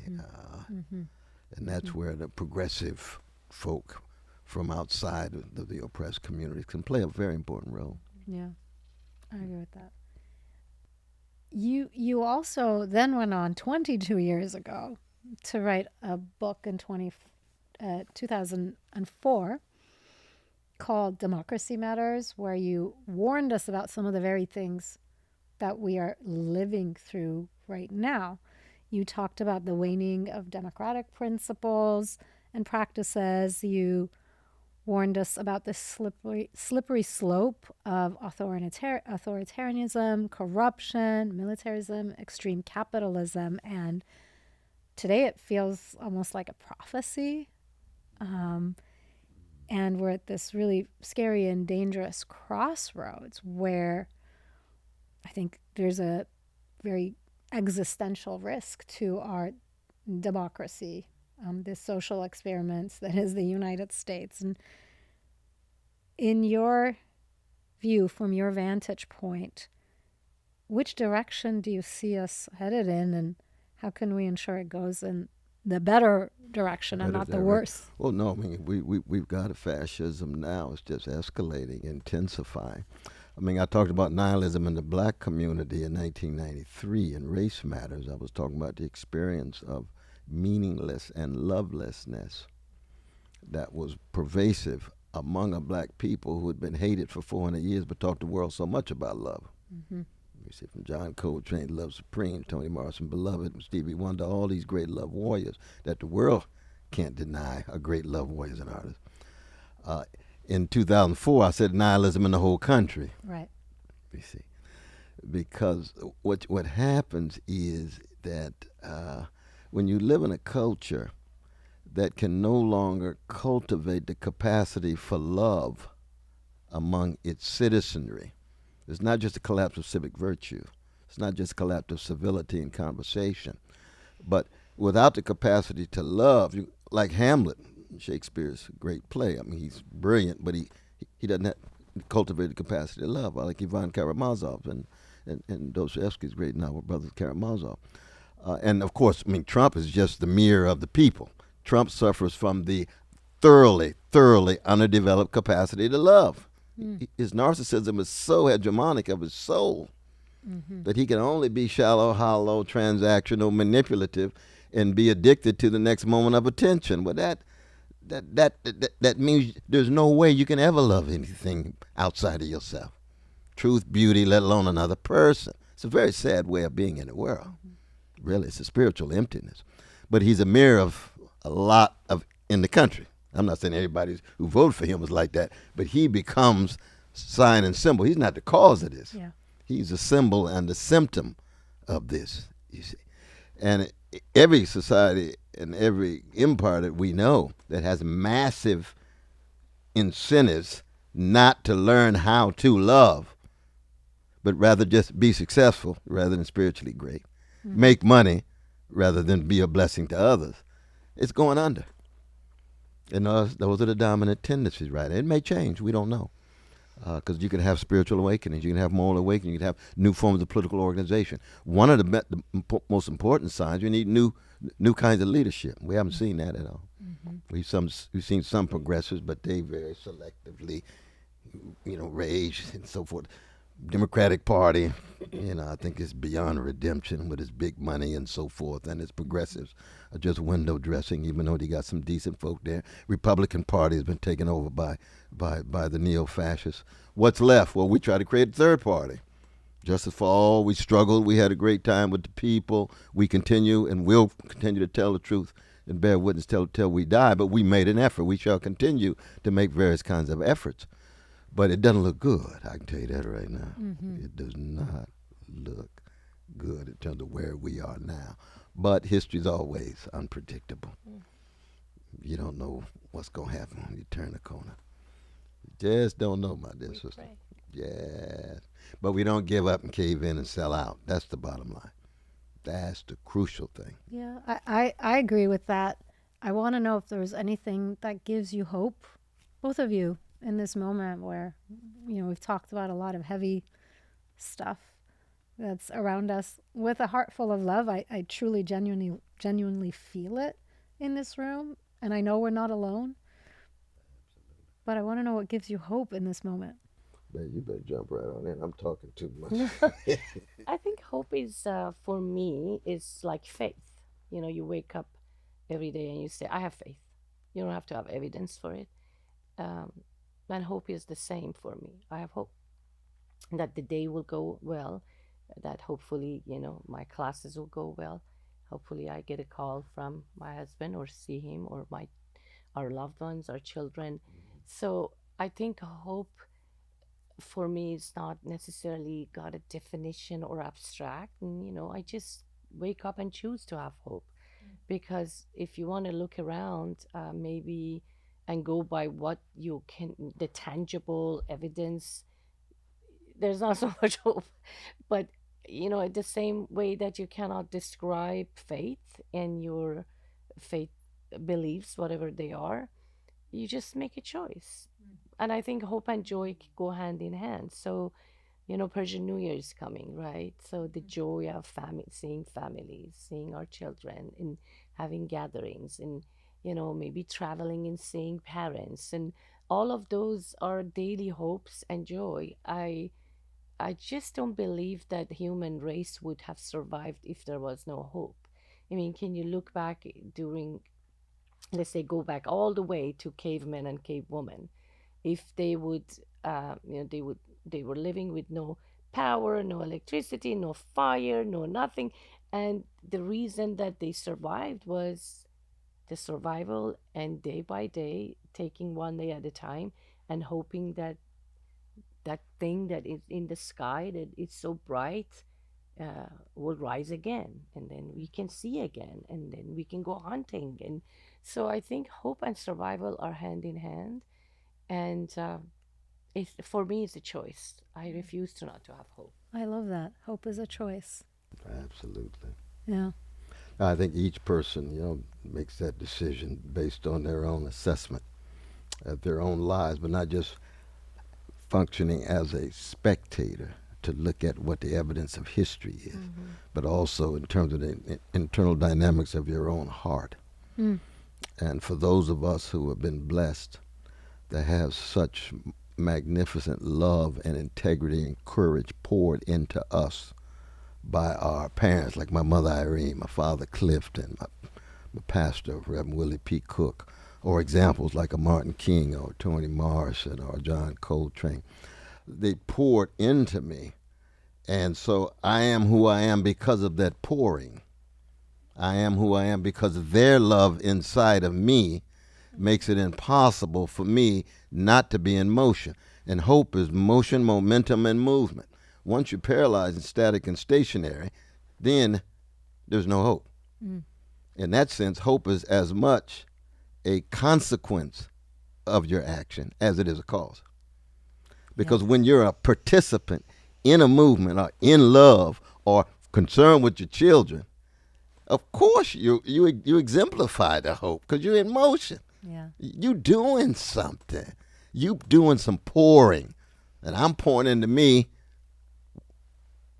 what I've had poured into me. I'm trying to pour into other people everywhere you go. That's a beautiful way of being in the world. That's why you got a smile on your face giving your heartache. That's what the blues is all about. I love that. Yeah. That's beautiful. And years ago, I think one of the lectures I listened to years ago, I mean, way years before we met, was I think you were in um, university in Seattle. Is it called W? Or the University of Washington. UW. Yeah. And you're he was right. talking about hope and optimism, which resonated with me. And this is years, probably 20 some years ago, that he was talking about hope versus optimism. Do you want to say it yourself? No, but you know it better than I do. He was saying that basically the same thing. He said that optimism requires evidence. Hope says, I don't have any evidence, but I don't give a damn. I'm still going to do it anyways. That's what you said. That hope has no evidence, but it's a choice. You hope you're going to do what you need to do, which what he said, pouring love and fighting for justice. And optimism needs evidence. So if you look at evidence, that's what I was saying, basically coming from what he said, that you just make a choice. You wake up and And say, the love inside of us that's been poured into us, Absolutely. and the memories of those who came before, absolutely. those who have passed, Yeah. recently passed, Hmm. to put a smile on their face from the grave. Like your father. That's a certain kind of evidence. Yeah. But it's not the evidence that's enough in history to make you a thoroughgoing optimist at all. You know what I mean? So it's a hope despite, it's a hope over against. And it's really even something not to talk about. It's like people who talk about love too much may not really know what they're talking about. Yeah. People talk about hope all the time. It's too abstract. Yeah. Now, if it's something that's constitutive of who you are, you don't even need to talk about it. You're just out spreading it. I love that. Yeah.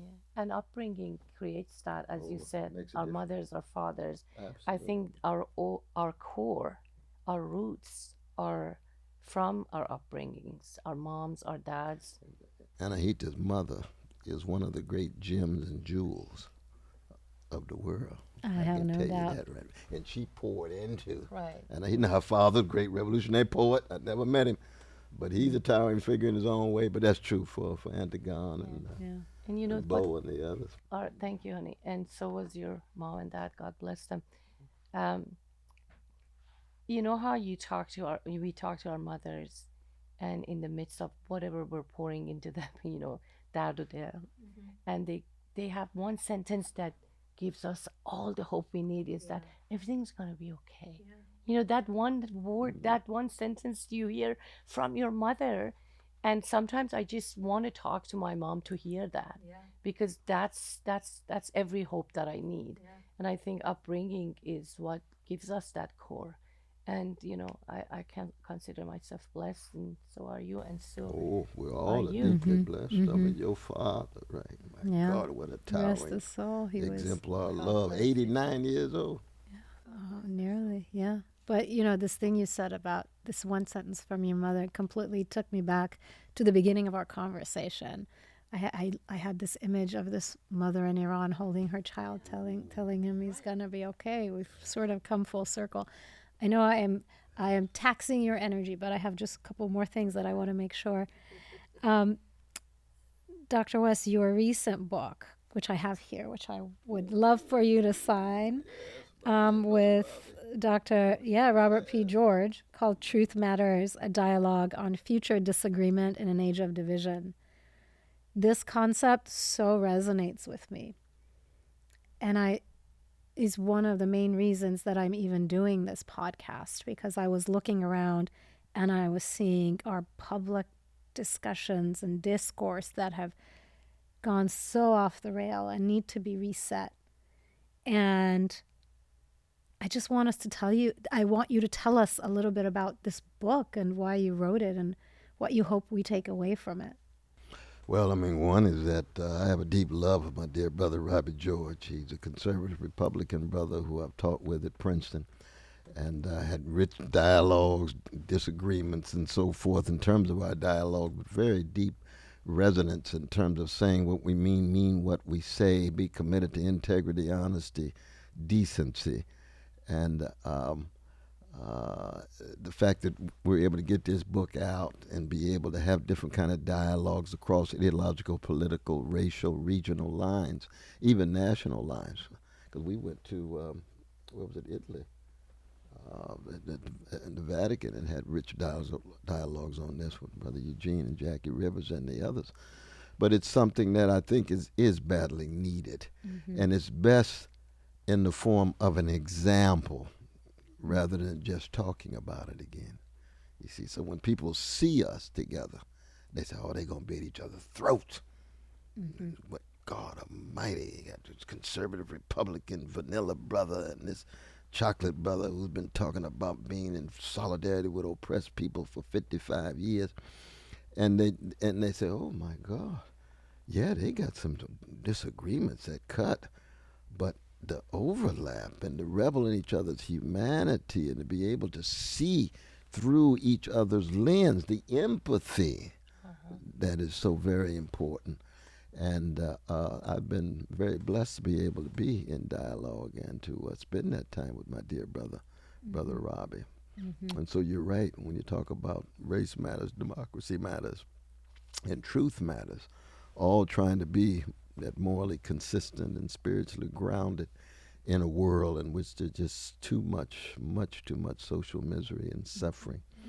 And empire, predatory capitalism, white supremacy, three fundamental sources, not the only sources, but fundamental sources we have to come to terms with.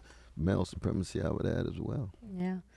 So you model what it's like to be in dialogue with somebody who you vehemently disagree with, but you can still have a respectful dialogue. I love. It's beautiful, and you love. And this is what I was going to ask you. Over the years, but especially in the last few years, whether it's over the genocide in Gaza or this new administration, and, you know, I personally, I know many of us have seen so many friendships and relationships fall apart because of different views on these political issues. And my understanding is you are great friends with Dr. George. Oh, yeah. We're deeper than friends. We're brothers. How do you manage it, and how can we manage it? Well, I just tell him when he's wrong. You know, he has a right to be wrong, but I tell him when he's wrong. I got a right to be wrong. He tells me when I'm wrong. We go back and forth in terms of our discussions about it, but we couch it within a larger backdrop and background and framework in which what we bring to the table says, okay, he agrees that every human being is made in the image and likeness of God. Oh, we got a commonality because he's a Christian just like myself, right? Oh, then let's talk about poverty. I want abolition of poverty. He says, oh, I think the market can do it. I say, no, I don't think the market can do it. Well, he believes market and government. I say, well, I think it's going to be probably much more government than you think, but markets could in fact play a role. But let's make abolition of poverty central. Let's make the aggression on behalf of any nation to another nation central. Let's ensure that rights and liberties in every nation, not just some, every nation, human dignity acknowledged in every nation. He agrees, then we debate on how you go about doing it. So we do have certain kinds of strong overlaps. I think the difference is that he has a genuine humility, so he's willing to acknowledge when he's wrong or when he thinks he's wrong. Part of the problem with ideologues is they don't have that humility at all. If they disagree with you, you must be getting some money. Which sometimes it's just a projection because they getting money. Not all the time, but it often is. Or you're an agent of Or you must be an agent. Oh, so does that mean you think you... No, I'm a free man. I just disagree. And I'm going to speak my mind. Robbie's the same way. You see, he disagrees. He speaks his mind. That makes a difference. But you have to have a certain integrity and sincerity with the people you disagree with. If the people you're disagreeing with have given up on sincerity and integrity and will say anything, then you're Trump-like. Because Trump will just say anything, just not to get caught. Anything, because he doesn't want any accountability. Well, you can't be Trump-like. And if more and more you got comrades who just say anything Mm. and try to do anything just to conform with ideology and cash flow, you can't trust them. Yeah. Then you can't have a dialogue. What we have is a certain commitment to a certain kind of deep integrity and sincerity that makes a difference. Yeah. But I hate to hear these families are unable to have dialogue. Yeah, though. friends, My God, families. friends and families. But there's also a genuine love. So they don't reduce each other to their political ideology. But that's true. They look at each other That's as friends and brothers and their humanity. If there is no genuine love, and then as we were just talking a few minutes ago, love doesn't mean that we have to have such a close relationship and go break bread every day and go to, outings. It's just that I look at you and I love your humanity and I want the well-being for you. It doesn't matter what political aisle you are at or what you believe or not.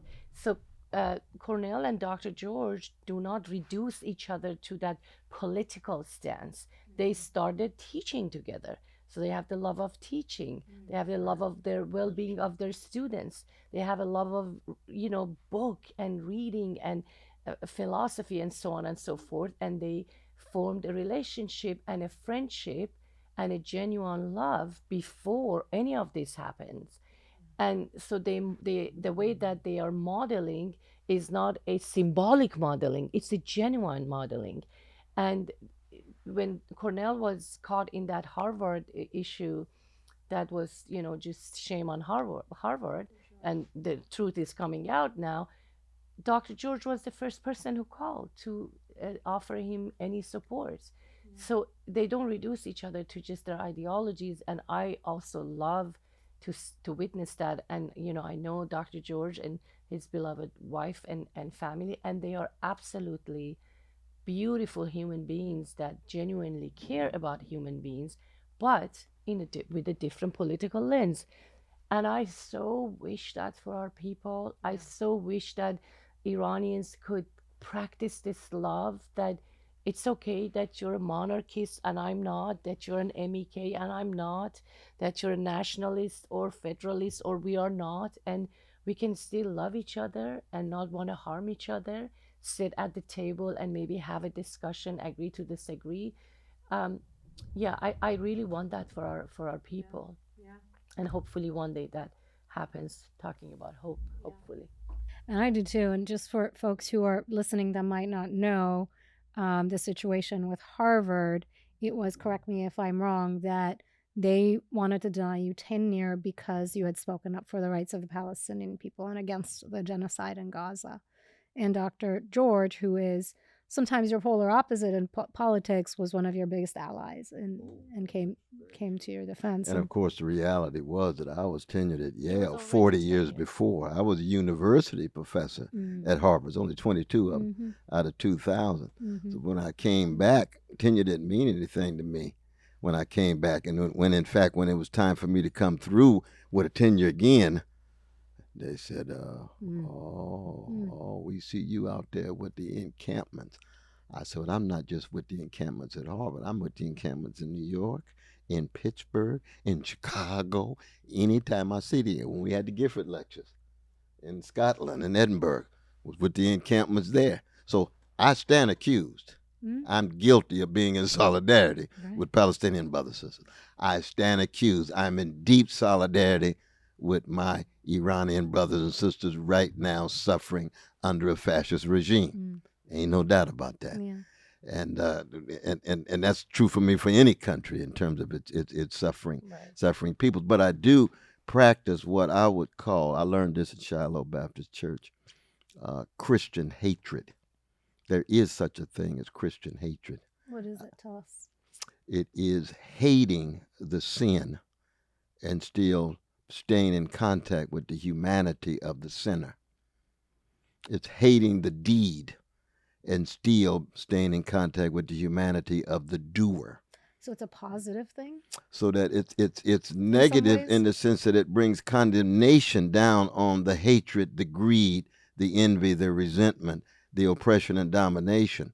But it recognizes that the person who's doing the hating is still on the human continuum with you, because you got some hatred inside of you. Yeah. You got some greed inside of you. You got envy, resentment inside of you. We all can be oppressors. We all can be human beings who don't treat other people right. Mm-hmm. And in that sense, Christian hatred is inseparable from Christian love. Because Mm. as long as you hating the sin and not hating the sinner, Mm. it means that the sinner can change. Right. Every saint was a sinner, Right. and every sinner can have a different future. Yeah. So you don't give up on people. Yeah. But doesn't mean we're not wretched and wicked, and especially the wickedness in high places Yeah. that Ephesians 6 talks about in the New Testament. But this also applies a lot to us right now because of that rage and animosity and hate. Everybody's talking about, wait, the minute we are, back in Iran, and the minute that Islamic Republic is overthrown or changed, we're going to hang every single of you that were with the regime from the trees so that they. And I'm thinking, how is that possible that you're fighting for humanity and dignity and justice and you still want to do what was done to you? Right. And it goes back to what Cornell just said. I know it's hard, it's easier said than done because we're outside of Iran, and people inside of Iran are full of rage and hate because of what's been done to them. I understand that. I absolutely understand that. But I also take what Cornell just said about sin and sinners, that maybe we all agree that in creating a democracy, all these sinners that have committed horrible sins can have trials and due process and face the consequences of what they did rather than hanging them from the trees. Then what is the difference? And I have to tell you, it's a challenge for me every day. Not to become a hateful person is a challenge. It's a struggle inside me because I am Iranian and I was under that oppression. And for 46 years, I'm witnessing what's happening in Iran to my people and cry for them and lose sleep for them. So it's a struggle, daily struggle to just not suppress the hate, to process the hate and keep telling myself, I acknowledge I have this energy that wants to hate all these people, but I want to work on it. I don't want to be them. I don't want to be the monster that I'm fighting. So this concept of hating the sin, not the sinner, resonates with me, but I have to say it's a daily struggle for me. Yeah. Well, I think That's true for all of us. Yeah, that's we what it is. struggle every day. Yeah, we all have to. We all have to struggle with that, with our own internal demons and traumas, so that it doesn't come out in a harmful way. This is sort of my last real content-based questions. I want to talk about the possibility of building true cross-racial solidarity. As you know, I've worked a good chunk of my career. I've tried to bring our Iranian diaspora around the table with the fight for racial justice in America. And it's been a bit of an uphill battle, even in situations where we've had, instance of police violence against an unarmed, Iranian man, white supremacist murder of a young Iranian man. And I wonder what your thoughts are about the possibility of learning. You talked earlier about learning the histories of people who've come before us, and there's so much to learn from that. Is it possible to build this sort of cross racial solidarity, whether it's with the Iranian community or other communities? And how do we do that? Do you have thoughts? Like, what is the barrier? Well, I mean, one is that, when I hear my dear brother Mamdani, who I was a critical supporter of, talk about America as a nation of immigrants, I tell him to quit lying. That's not true. The nation was grounded on the land of our precious indigenous brothers and sisters. They were not immigrants in the modern context. And those of us who came on barbaric slave ships were not immigrants. And it was our labor that created the economic foundation for the country, for the immigrants to come to. You see? So quit lying. Don't say it's a nation of immigrants just because you're an immigrant or just because you just got here. Now, the Immigration Act 1965 was a result of the black freedom struggle. We know that. You're going to fight against white supremacy at home, fight against it in the immigration law. You know it as a lawyer and so forth, right? So that, thank PhD, God, folk PhD, not a lawyer. Just I want to make sure. That's true. That's right. Because Yeah, I you work I as a don't want- legal Yes. consultant, and that's Yeah. true. And Lawyer. thing is, you're such a freedom fighter in the courts and outside of the courts. People think you're a lawyer, but it's They PhD. do. They But do. it's PhD. But No, anyway, what- I didn't mean to interrupt No, you. but just- that's very important. So that first thing you got to get the stories right, though, right? We're not a nation of immigrants. So anytime immigrants arrived, they've got to understand what is the nature and character of the country they've come to. You said you come here and you say, okay, well now George Washington's my founding father. Okay, then he has slaves. Thomas Jefferson, my founding father. He has slaves. Number of the founding fathers debated about it and how do you deal with it strategically and tactically and so forth. But you can't have all the good stuff of arriving in a nation that treats you well when the nation that you are leaving tried to kill you. We're glad you're here. But when you arrive, you got to have some understanding of the history of the nation. Because you left a nation because they tried to kill you. Well, you came to a nation that itself tried to kill people. It just wasn't you. So as a human being, as a moral person, you say, I need to understand what is the nature of this America. It's got these liberties for me. That's beautiful. Don't deny it. Upward mobility, magnificent. Suburban living, a little bit too empty, but go on and try it out. But you got these people on the other side of town. You got these reservations.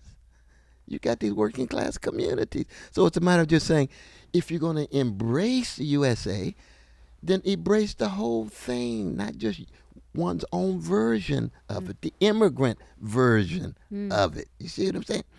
And every immigrant group that's come to the United States, and I'm glad they all came from Africa, Asia, Eastern Europe, Latin America. It's a beautiful thing. We all here. But the task is, are you going to be truthful about the nation, and are you going to fight for justice in that nation? Now, I would go as far as to say that my hunch is that among the Iranians that I knew when I was in graduate school, a good number of them were in solidarity with our struggle. Now, that's different than the mullahs and so That's on. years ago, right? But that was a long time ago. 1970s.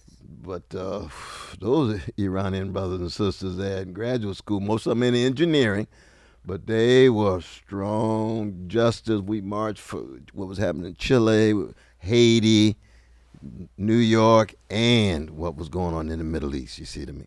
Now, since then, things I'm sure has changed. You got new waves and what have you. But I do just want to throw that out in terms of my own experience.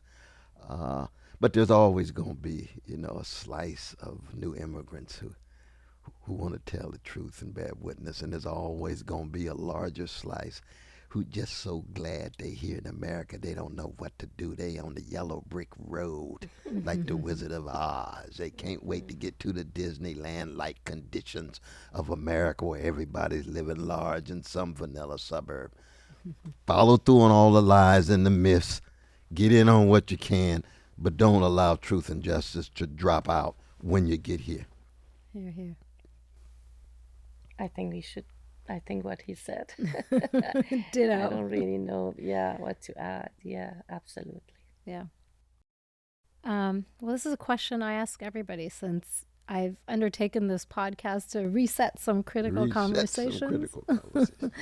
I ask every guest about what is the one conversation that you would like to reset. It can be about things we talked about. It can be about anything. It's a question that makes you think about yourself, and I keep thinking about what did I say or do, and I'm sure nobody is perfect. We all have done our mistakes, but I don't, to be honest with you, cannot recollect a specific episode other than maybe, I don't know if that is a reset or not. I would not waste time getting engaged in conversations that were um, with people that were callous and mean and intentional, and the goal was humiliating you and abusing you and using words that was abusive. But I kept engaging in that for whatever reasons I had, maybe thinking that I can convince them, or I have to win this argument. I would, I'm past that. It's been decades that I think one of the best things to remember is that getting engaged with ignorance actually is a um, is a it's like a car accident.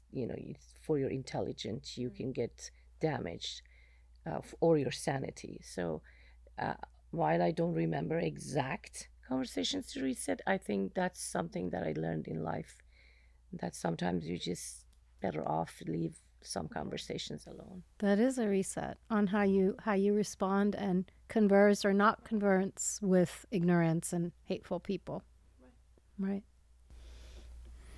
Dr. West? Yeah, I think that we need to reset our critical discussion about the forms of death that are shot through both the American empire and the world. See, America's the only empire in the history of the world, there's been about 70 of them, that denies it is an empire. Mm-hmm. If you're an empire and you deny you're an empire, then that's a form of denial of death.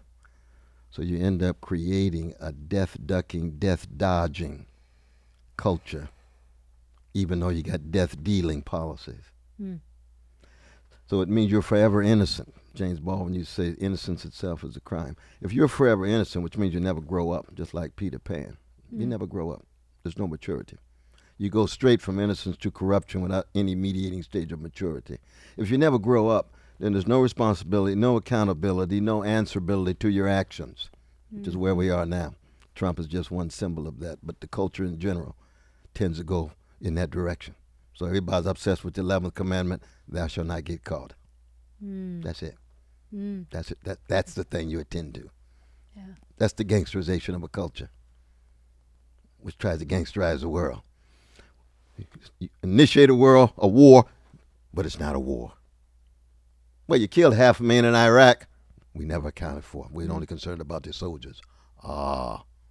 So true to the worst of the American empire.